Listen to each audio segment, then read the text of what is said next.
Doug Pagitt Radio.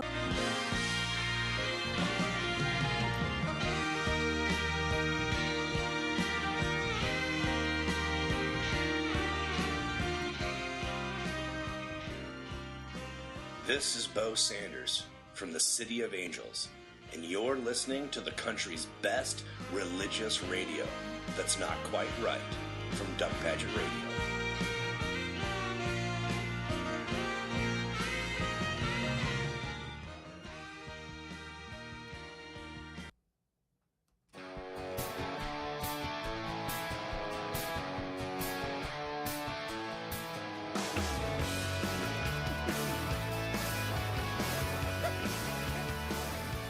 Hey, good morning. It's January 31st, 2013 edition of Doug Pagitt Radio. Victoria Lynn joins us as the sidekick in the studio. And Victoria, you told me the other day you don't go by Victoria Lynn anymore.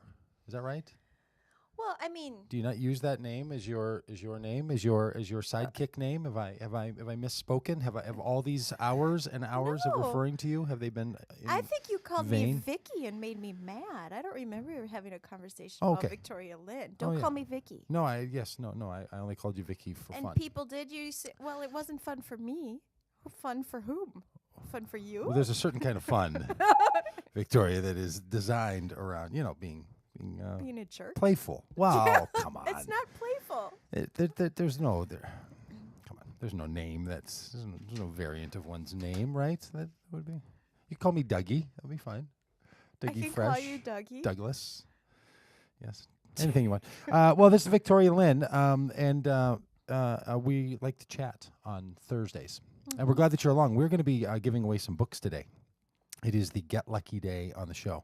If you're watching on the video stream, which you can do over at Doug Pagitt Radio, you can see that I have a Get Lucky sweatshirt on today. And I hope some of you get lucky. I have 4 books in my hand, all that have come as gifts from publishers that we would tell other people about their books. So we'd like to do that today and give them away to you. It's a big day. Now, here's what you have to do to be the person who's going to receive one of these books, and it's only happening during the live broadcast. So I know that the podcasters whom we love and adore more than anyone, the people who listen to the show regularly after it's happened, those people, they're just the most precious of all of God's creation. To us around here. But this is going to be a special gift for people who are listening right now while the show is on. Because we want to reward those people too.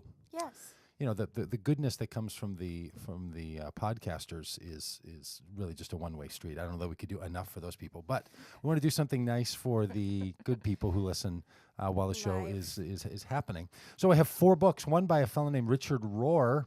His book is called Immortal Diamond: The Search for Our True Self.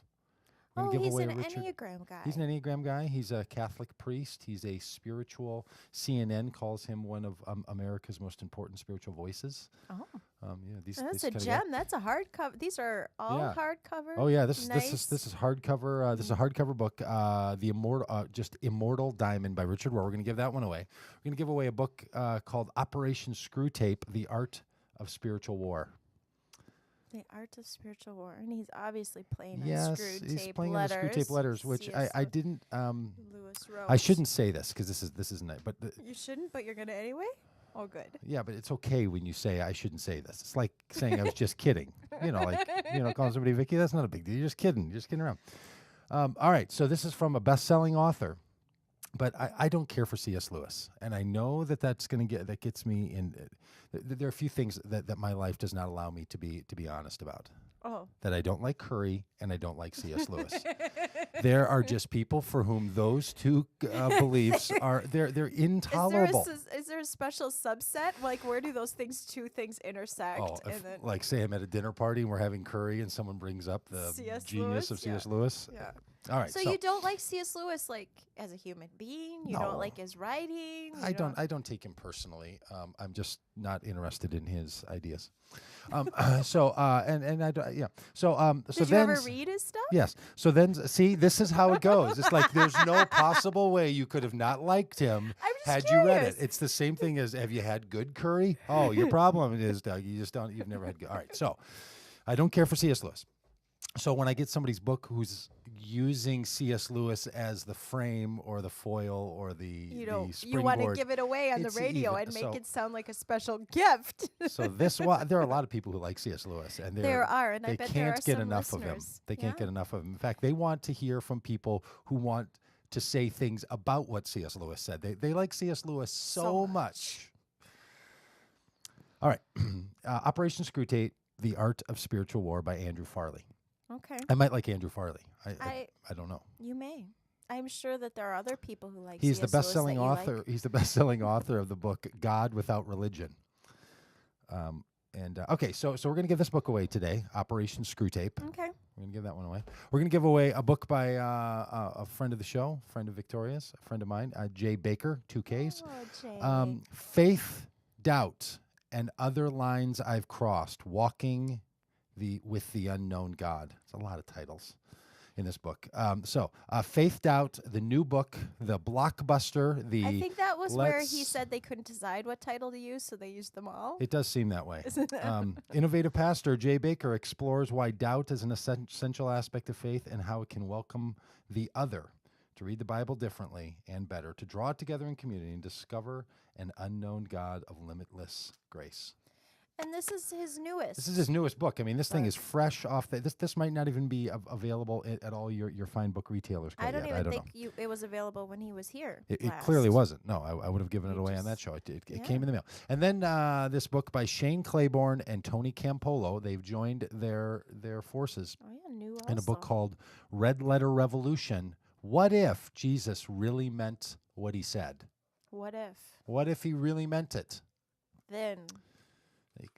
Lots of ways to take and there's a big blobby red blob. There's a big red, big red dot that Jesus wrote it in red. A sniper was gonna get you or kill you if Jesus really wrote what he said. You will be executed. Well, that's I mean funny, that already happened. Yeah, because one of these two guys are pacifists like I am. It's a curious design, but it's a top-notch book. Again, all these hardcovers, and we're just giving them away on the radio show. We're just because we think it's important. We think it's important that you're listening. So, if you'd like the Richard Rohr book, here's what you do: you have to go on Doug Pagitt's page on Facebook. That's the radio show page, Doug Pagitt's page. And if you don't know how to spell Pagitt, I don't know what to do for you. Doug Pagitt's page on Facebook. Go to Facebook and say, "Hey, I'm listening to Doug Pagitt Radio. I love this show, and I would really love to win Richard Rohr's book." And then we'll choose amongst you. That's all they have to do. Come on. That's all you have to do. You should make it harder than that. That's a lot. Books. That's a lot to go on the page. That's it. They don't even have to ask a question. Let me tell you about the economy as it runs through my mind. Of all the economies in the world, the economy that I'm getting at is it's a Facebook statement to your hundreds, yea, thousands of Facebook connections that you're listening to the show is worth more than a book. I would say. If I were listening, so they have to post it on their Facebook page. They have to post it on the. I wasn't listening to the directions. This is a problem. They have to post it on the Doug Pagitt page on Facebook. Go to go to facebook.com/Doug Pagitt's page, and write there. I'm listening to the Doug Pagitt Radio Show, and I want to win Richard Rohr's Immortal Diamond book. That's all I have to do, and then we're going to choose amongst them. I wish I could do that right now. But what I'm getting, I think I'm asking a lot. I think I'm asking for a whole lot from people. I think if you ask someone to use their own Facebook reputation, their own Facebook connections, to declare that they're involved in what you're up to, that's worth way more than a book. I think most people should sit back and say, I'm not doing that for a book. Well, we should do this more often then. It's just you got a lot of books out there. I get a lot of books. Well, I wanted this to be giveaway Thursday. The last the last week of the month. Yeah, I thought it would be more fun. I've been collecting them up. I thought it would be more fun to have a whole day where all day long we give books away. That's great. Because I think you're asking so much. You really have to. And then do they have to email you their address or something? You're so adorable. It's as if you don't understand how Facebook. I will see that they wrote these things, and then I will tell them via the communication that is the internet without email that they're listening. Yeah. All right. Or that they won. So go to Doug Pagitt's page on Facebook if you're listening live right now, and And even if you think you're not a winner, not a lot of people do this. Not a lot of people are willing to go on right now and write that. So this is your chance to win. Immortal Diamond: The Search for True Self. Maybe for you Self can by even Richard Rohr. comment on their post, like with a special, like when people record messages on their home answer machine on NPR when they win that. Wait, don't tell me game. I would treat people very well if they were to say these You'll things. Be nice to if them. they're a winner. Oh, if you become a You winner on wouldn't this call show, you them have by no idea. nicknames they loathe and stuff like that. I think our relationship might become more of me stalking you forever if you become a winner and do this and do this. No, this sort there's that's gonna really bring them in droves. It's a big deal, and that makes it an attractive conversation, doesn't it? Yeah. Hey, we're gonna have Bo Sanders on today. Bo Sanders is a religious genius.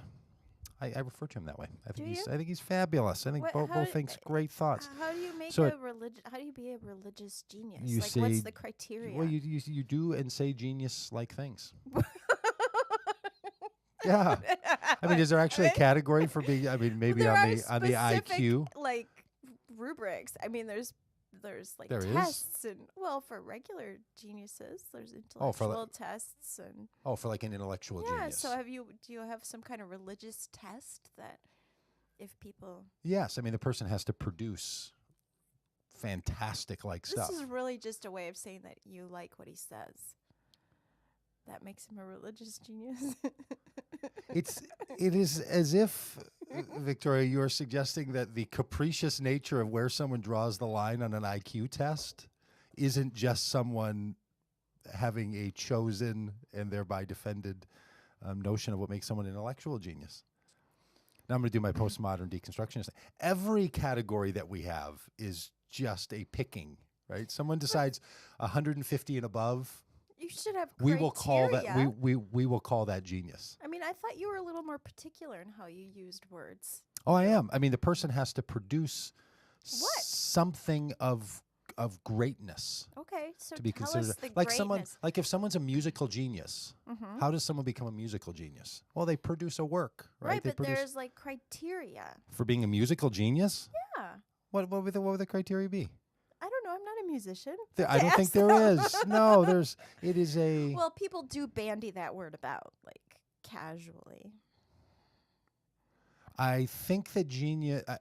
I think that the notion of being a genius in whatever field one is in each field would have its own rules. Yes. So you're not bandying it about anymore. That if someone has a definitive, that's why I asked you what your rules were. So my rules are: someone has to produce something really great. They have to produce something unique. They have so this is his podcast. Let me finish this, and maybe you'll hear this.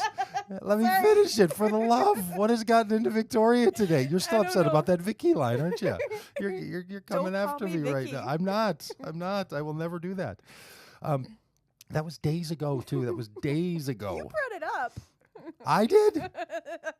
Okay. Oh, what did he make? Somebody is squirrely today. Bo Sanders. Bo Sanders does great stuff. So we're going to interview him at 10:30 is all I'm getting at. I think he's a theological But he made something great. Genius. You were going to tell us about it. And before I interrupted Well, no, yeah, not till 10:30 though. Oh, so hang tight, until he comes on, and I'm going to introduce him with what I think makes him a genius. All right. Now what are we going to do then? Bo you are killing me. You are killing me today. Bo Sanders is a religious and theological genius. All right. Undisputed. I don't know if you know this. Undisputed genius he is. There's no one who thinks he is not a genius. So we're going to have Bo on today. Well, I'm willing to accept that he's a genius, and if you say so. Oh no! You can tell him all you like today that you don't consider him to be a genius. No, I'm not saying that. Maybe I'm just pretending to be a contrarian today. Oh, are you playing the contrarian? I don't know. The contrarian, yeah. I have no idea. You got something. You got something in you today. I don't know. You've got a little spunk. A little spunk. Yeah, you got a little. It's been a tough week. And maybe I'm just letting go. Have you been drinking this morning? No. Did you have a little mother's helper this morning? No, I had conferences. Children's conferences this morning. I did not go inebriated. Yeah, you probably shouldn't do that, should you? No. No, you shouldn't. You really shouldn't. That didn't go well the last time when you came with a little sauce on your little sauce on your lips. That's never gone well. All right, hey, the other day I was driving down our street, and the big street nearby my house, and there's church on the street, and they like to put statements on their signs out in the front. Not just the sermon is going to be Yeah, this. And right. They have like encouraging statements, or Yeah, that church and the gas station like to put up these little, less than a tweet, Stay like warm. little statements, of little psalm-like, little proverb-like okay. statements. Encouraging Blessed is the things. man who doesn't sit in the seat of the mockers, kind of stuff. This sort of thing. And there's one that struck me that said, "Feed your faith, and your doubt will starve to death." Feed your faith and your doubt will starve to death. Oh. And that struck me. And then I was in a conversation with a fellow the other day who used to work at a church, and he was talking about his experience at a church that he worked at. And while he was in seminary, they were asking him, "Hey, tell us about your life at the seminary. Maybe other people would be interested in going to seminary." And he said something that he thought was quite helpful. He said, I went to seminary thinking I was going to build my faith to get rid of my doubts, but I've realized I've ended up with better questions. Oh. So I've gotten better questions while I was there. Not, and he was chastised severely for talking about doubt in such positive ways in churches. And it sort of struck me that while you and I, and maybe many of the listeners, run around in a world in which, that sounds like a movie trailer, Doug and Victoria in a world in which faith, doubt, faith, believing, not believing are simultaneous acts that aren't activities that aren't in competition with one another. They are realities of a person's life, and someone has times in their life when they're more or less comfortable with each of those. Right? There have been times where, at least for me, maybe this is different for you, especially today. Squirrely Victoria. Who knows what Victoria's coming after me? Got to respond with on this today. Maybe that there are times when someone says, my faith is very rich, deep, unassaulted today, and you don't feel great about that. You sort of feel the life sucking out of you, right? It just doesn't seem life doesn't seem interesting anymore. Yeah. And then there might be times when you're riddled with confusion and doubt and wondering if you've thought about things the right way, and do you act and live in the right in the right fashion, and you feel great. And then sometimes when that kind of doubt really makes you feel nauseated and sick, and other times when having a set of faith makes you like that's what seems to matter, right? Is someone comfortable with doubt? Is someone comfortable with faith? Not do you have it or not? Yeah. Because it seems to me that you're going to have it. But it got me thinking that maybe there's a problem with the notions that are conjured up in these words, faith and doubt. That right? The words themselves just carry too much baggage. Well, that what they mean are somehow really incongruent with the lived experience. Maybe they're not helpful notions. What would be more helpful words? Well, I don't know I'm not suggesting keep the same notion and give it a different title, give it a different word. I'm suggesting the notion itself, that we talk about faith and doubt in these ways as if they are a real or legitimate kind of thing, as opposed to an emotion, a lived experience, an emotional experience with them. See, if you start swapping out words and say like, well, maybe instead of faith you use trust, or maybe faith you use contentment, oh, well, contentment feels a little different than faith. Yeah. And disturbed feels a little different than doubt, right? Like, there's a verb. Or questioning, a more positive. Or questioning. The idea of asking questions or having.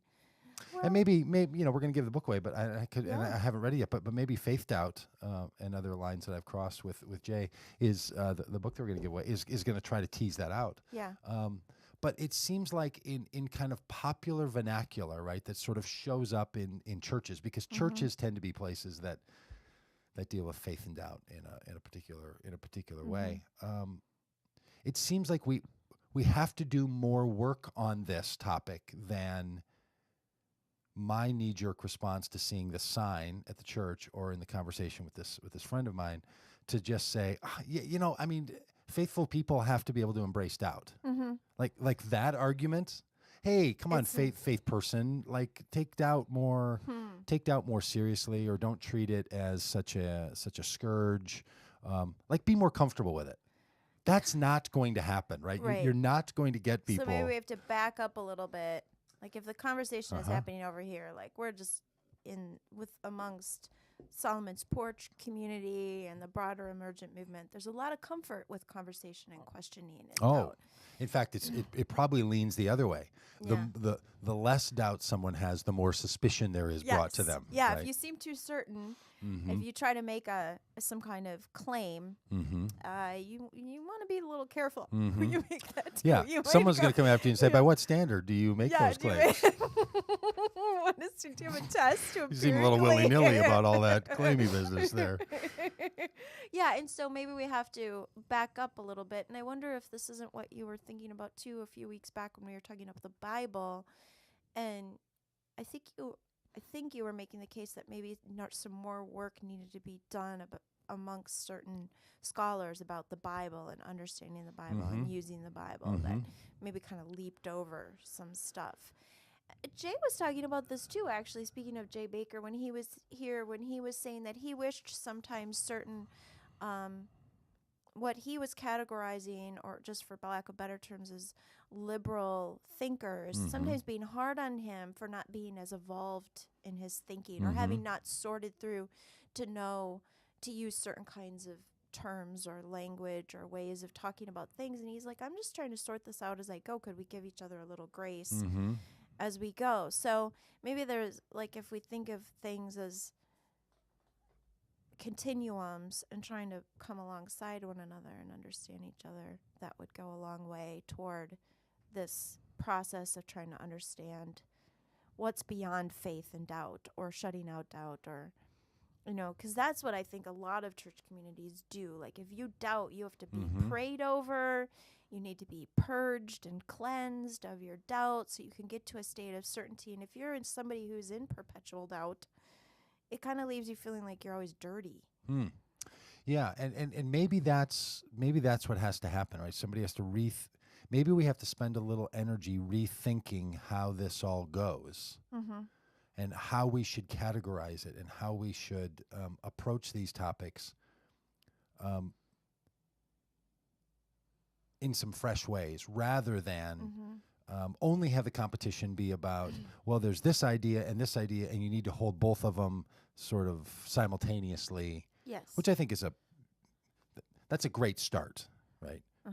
But I think most people who go through some transition in their life where they move from, as you were saying, like, and it's funny that people use these kinds of terms, like you move from an absolutist sort of sensibility to a much more open and mysterious one, often gets recast as moving from faith to somebody who's more comfortable with doubt, right? But there's these other words you can say about it, like absolutist to a more to more mysterious, or from a quirky a murky world, or a crystallized world to a more murky kind of world. So it seems like that the benefit that came from the church that my friend was at, where the leadership there was discomforted by his saying that it's a really good thing if you develop better questions and you don't have answers, that they were uncomfortable with that.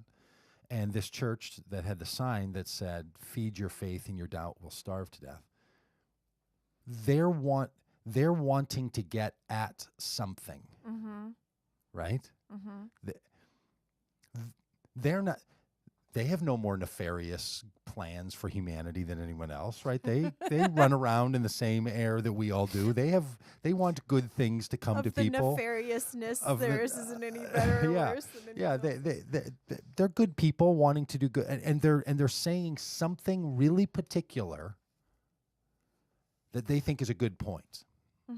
So then, when one comes back, as my reflex was driving down the road, seeing that sign, or talking to my friend, which was to just want to be on the other side of that. Like, oh no, you really need more of that doubt stuff. And starve your faith. Yeah, well, or like doubt's not such a why do you want to starve doubt? Like doubt is such an important part of the process of a human being's well, I think self-understanding and life with one another. And that's so important. Now, of course, you'd want to have that. That really misses the whole point of what someone's of what the person's getting after. Right.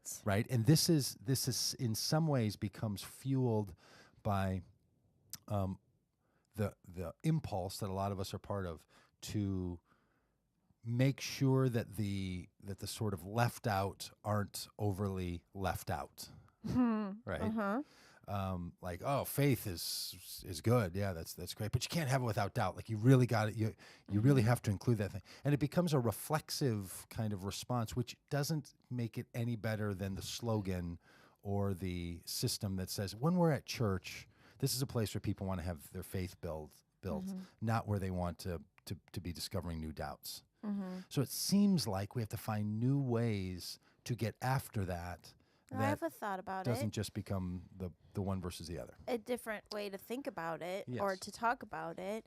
I think all of us know that if we're really honest with ourselves, the minute we try to quelch a question, a doubt, a notion, whatever, and try to repress it, it just gives it more power and more potential to bother you. It's just going to bother you all the more. And so one way to, as we have our conversations with people in different venues and stuff, is maybe to try to think of ways that we can open up room where people can feel safe and comfortable to let some of those things out. Everybody's got them. Even people who say things like starve your doubt, as if theirs is maybe starved already or whatever. They have them. There's nobody, I don't believe that there's anybody who's that certain. In fact, some of the people who are most certain are probably some of the people with the biggest, hungriest questions. Interesting. And for you, it feels like that faith and certainty go together, and that I'd put those together. And I don't happen to have a lot of either of those things, never have, but I think that it's important in our relationships to try to make room for each other to feel safe enough to, like, you learn really fast if you're in really conservative circles of what you shouldn't say. Like, you can be in a Bible study and I'd ask these questions because I'd have these questions and the room goes like stone cold, like that's one of the things we don't talk about. You know, sure. But isn't it also true? I mean, I've been around lots of non-conservative situations, and it kind of does work the other way, it can right? do that too, where a little too much faith, blind faith, certainty, what is felt as if it's not thinking belief.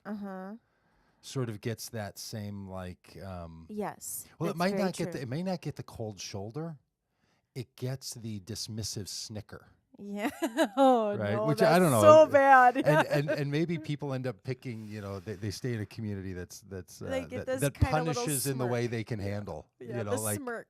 Yeah. I'd rather be around the people that just give me the cold shoulder than people that give me the smirk. Would you? Yeah. Well, I don't know. I'm saying that. I wonder if people do choose that. Yeah, choose their. Maybe. I wonder if they choose the. Because it's now we have to get the genius, theological and religious genius, Bo Sanders online here. But there are many reasons, many influences that lead someone to be part of a religious way, or religious tradition, a religious thought, and the content of the beliefs content of the faith is a part of that, but I suspect that it's less part than we often give it credit for. That there's other things that have to do with it. How people like to organize, the sort of spirit of the place,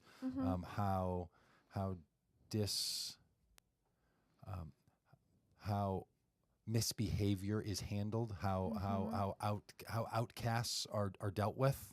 Those kinds of things might have totally as much to do with it as like all these other things. So it is.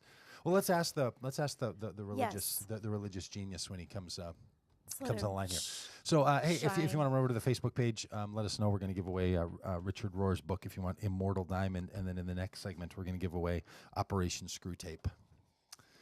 And then it's going to be for Twitterers. If you're a Twitter person, you can tweet, but you have to be listening live to be tweeting. All right, so if you're listening on the audio cast, roll over to part 2. If you're listening on and watching on the Ustream live, just stay with us. If you're watching on the video, roll over to the next video. That's sort of how it goes around here.